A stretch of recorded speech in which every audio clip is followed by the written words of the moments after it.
తిరుపతిలో చిరుత పులి సంచారం కలకలం రేపింది. అలిపిరి జూ పార్క్ రోడ్డులో చిరుత సంచరిస్తోంది. తెల్లవారుజామున కల్వట్టు వద్ద చిరుత కనిపించింది.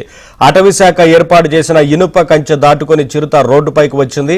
వారం రోజులుగా ఎస్వి యూనివర్సిటీ, వేదిక్ యూనివర్సిటీ, అలాగే అగ్రికల్చరల్ యూనివర్సిటీ పరిసరాల్లో చిరుత సంచరిస్తున్నట్లు గుర్తించారు. చిరుతను పట్టుకునేందుకు అటవీ శాఖ అధికారులు బోన్ ఏర్పాటు చేశారు.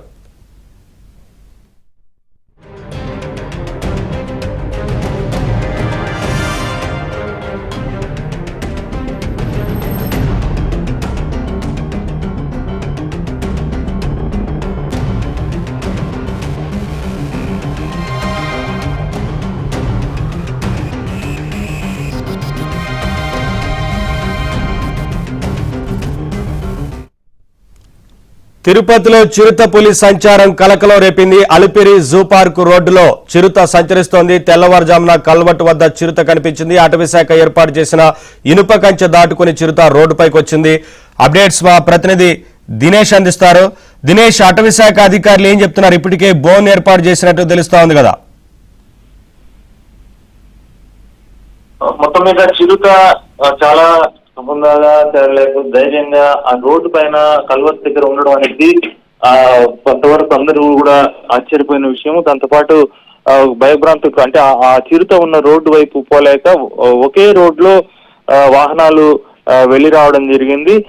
ఎంతసేపటికి చిరుత చాలా తాపిగా రోడ్డు పక్కనే కూర్చుని ఉన్నది. ఈ నేపథ్యంలో ఉండేటువంటి ప్రయాణికులందరూ కూడా ఇమీడియట్ గా పోలీసులకు కావచ్చు, అటవీ శాఖ వాళ్ళకు కూడా చెప్పడం జరిగింది.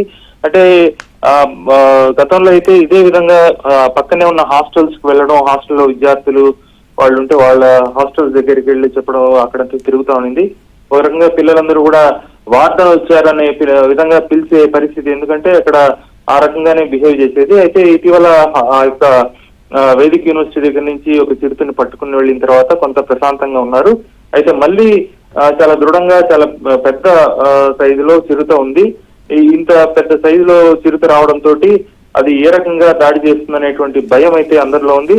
ఇమీడియట్ గా అటవీ శాఖ అధికారులు దాన్ని బంధించడానికి చర్యలు తీసుకోవాలనేటువంటి డిమాండ్ అయితే వినిపిస్తోంది. అటవీ శాఖ అధికారులు కూడా ఆ మేరకు బోన్లు ఏర్పాటు చేసి పట్టుకునే ప్రయత్నం అయితే చేస్తున్నారు. Right, thank you Dinesh.